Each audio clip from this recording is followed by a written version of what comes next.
When you get to my age, you will not measure how well you've done by how much money you've got. I can guarantee you that. Happiness comes from two places. If you will practice this, even a small amount, it makes a difference. Rise and shine.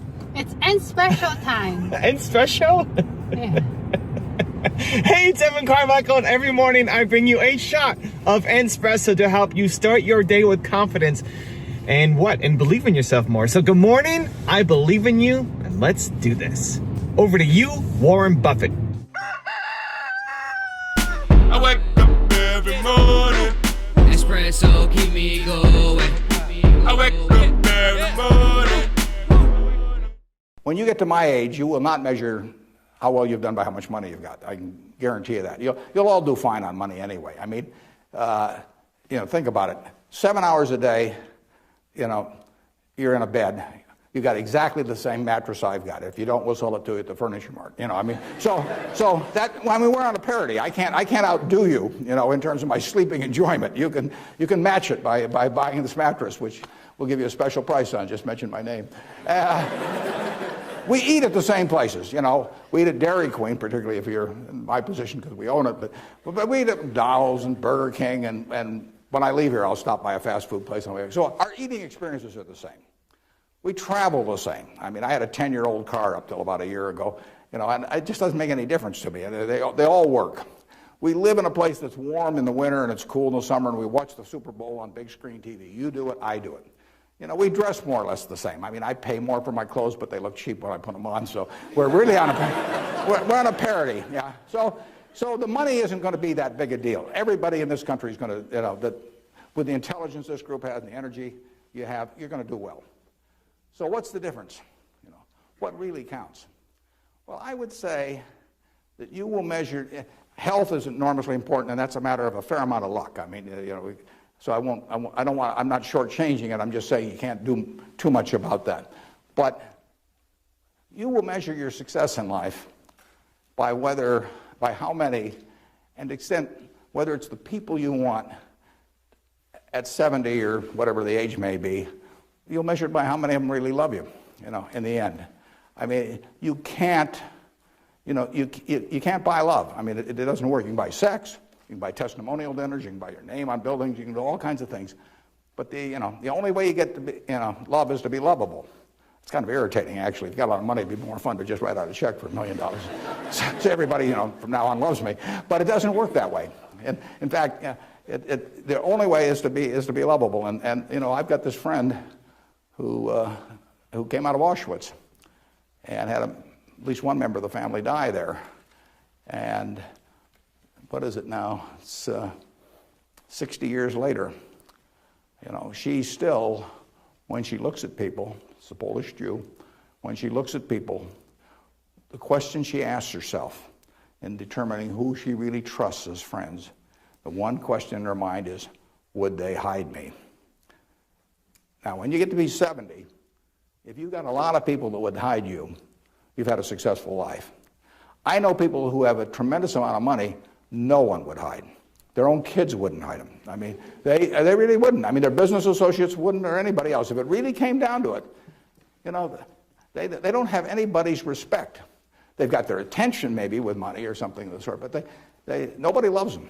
And my friend Tom Murphy at Cap Cities TV, I mean, dozens of people would hide Murph. All kinds of people would hide my wife. Ben Graham, a lot of people would have. My dad would have had a number. And then, like I say, I can tell you people that everybody may pay homage to them, and the kids may put up with them and hope they don't change their will or something. But the truth is that nobody would hide them. And if you've got a lot of people that would hide you when you get to be 70, you will have had a very successful life. Happiness comes from two places.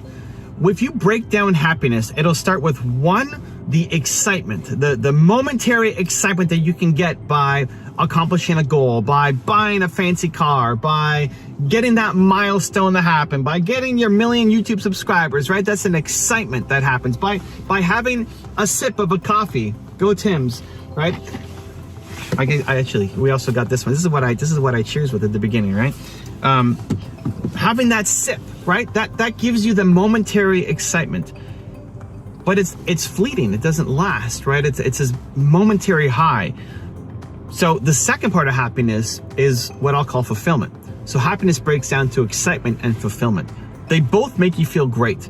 But excitement is just that momentary thing, that sugar candy that then leaves, where fulfillment is deep and sustaining and lasting. And fulfillment comes from feeling like what you do matters every day to somebody. We want to wake up and not just chase money. And listen, money is important.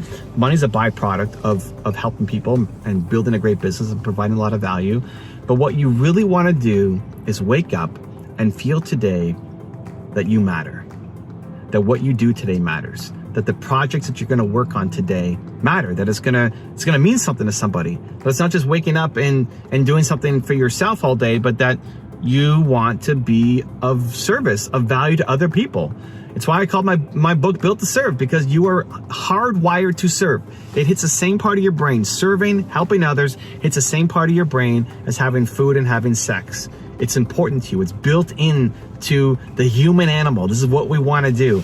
It's why if you go and take a beach vacation, you're going to get bored.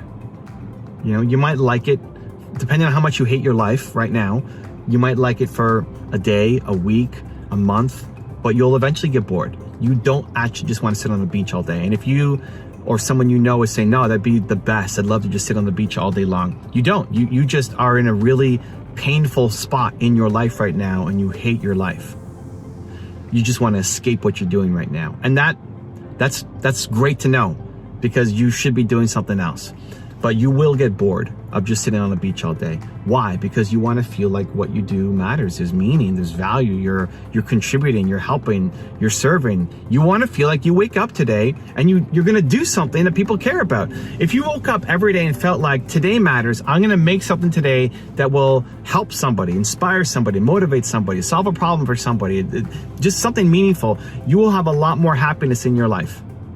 If you woke up today and felt like today doesn't matter, nobody cares, what I'm doing today is not going to have any kind of impact at all, even if it made money, you're now going to be in a really unhappy spot. And if that happens every day, you're going to fall into depression.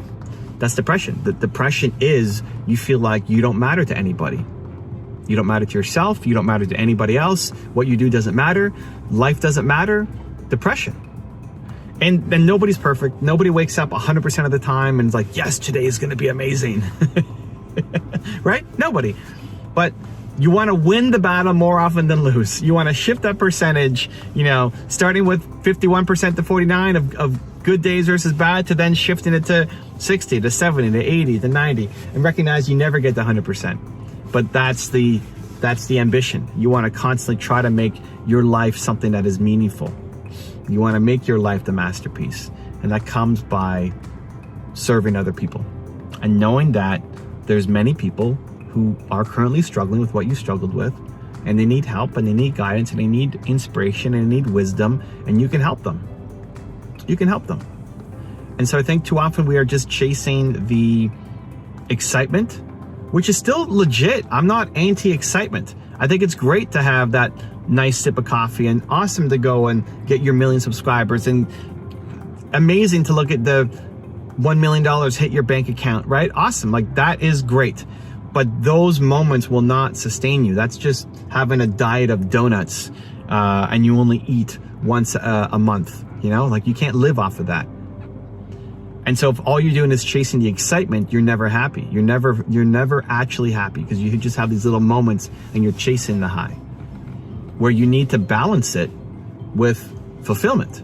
You balance the excitement with the fulfillment, where the excitement are these big peak moments and the fulfillment is the everyday ongoing. I woke up today knowing that it's a Tuesday for me when I film, and I'm going to be making videos for you guys.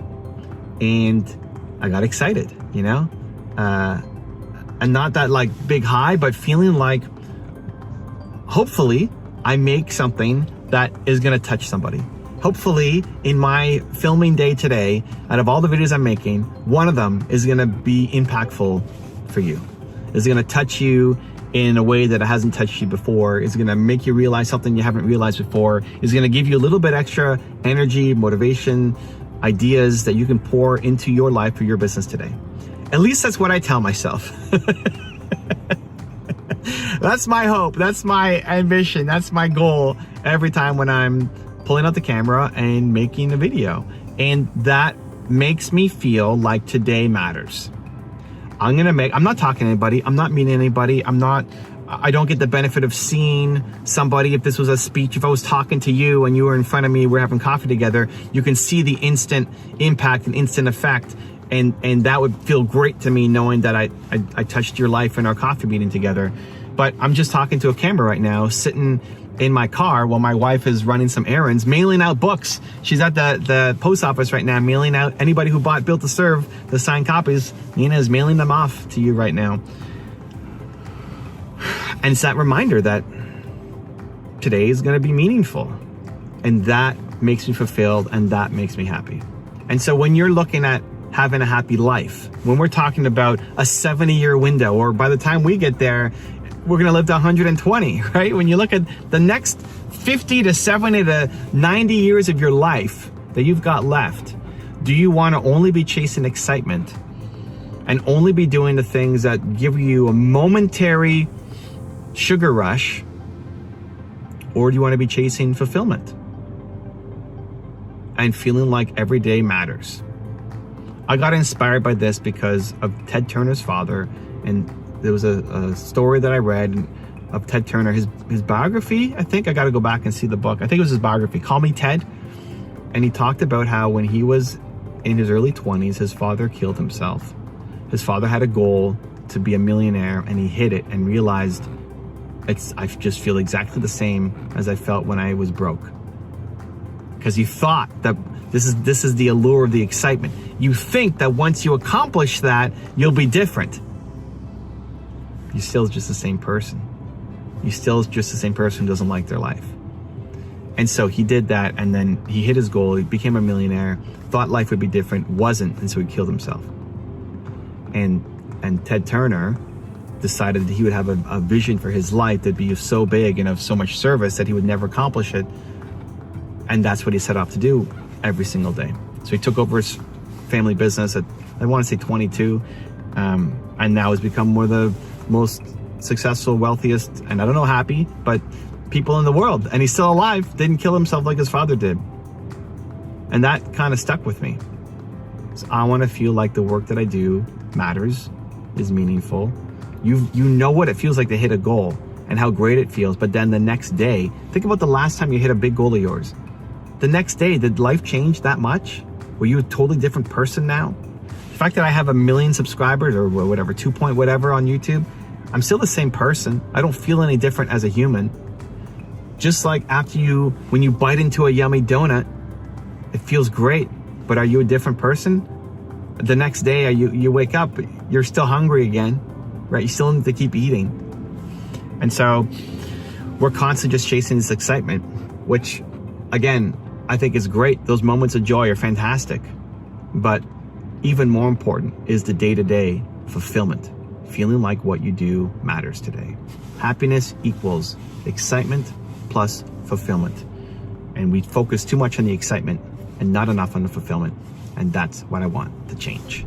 Now, I have a special bonus clip that I think you're going to enjoy. But before that, question of the day, I want to know, what was your single biggest takeaway from this video, and what is your plan of action that you're going to take this week to move that idea forward? When you specify what time, what place, how you're going to actually take action on your ideas, you got motivated, and you have your plan of action, you have a 91% chance of following through. That's what the data says. Whereas if you just get motivated but never create your plan, never specify when you're going to do it, your chances of following through are only 35%. I want you to get results. Now, when you also commit to other people, that's why I want you to put it in the comments below. When you vocalize it out loud and commit to other people, it increases your chances of following through even more. I want you to take action, not just watch videos here. So down in the comments below, tell me what your biggest takeaway was and your plan of action this week to make sure that it happens. Also, if you want to have more confidence, I've created a free training program.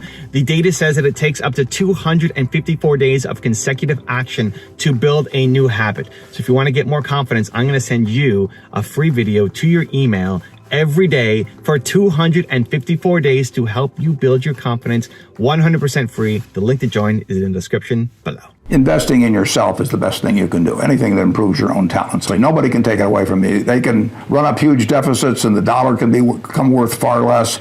You can have all kinds of things happen.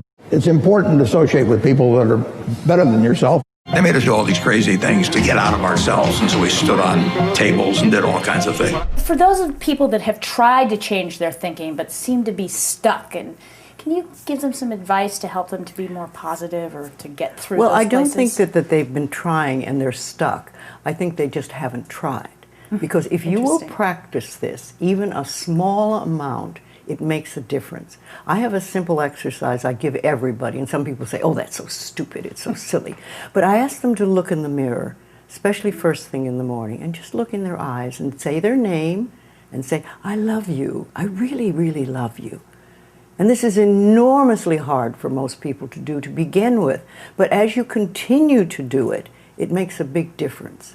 You see, life loves you. Life really loves you. But if you don't love yourself, it's very hard for life to bring you the goodies because you've got this wall up. So when you can learn to love who you are, and that's the way you were born, when you were a little tiny baby, and when I say you, I mean everybody listening to this, we all adored ourselves. We loved our bodies, we loved every part of ourselves. And then we started to listen to other people who told us we weren't good enough, or we didn't do it right, or no, no, no. And so we decided that maybe we weren't very good. And that's where we get all mixed up. But when we can get back to that point of just adoring this marvelous critter in here, then life says, oh, she's got it, let's give her goodies. And then the next step is to be very grateful about it. Yes. When you're really grateful, then they want to give you more. If you want to change your life in the next 30 days for free, check out the link right here below me. Or if you want another awesome video from Warren Buffett, check out the video right there next to me. I think you'll enjoy them. Continue to believe, and I'll see you there.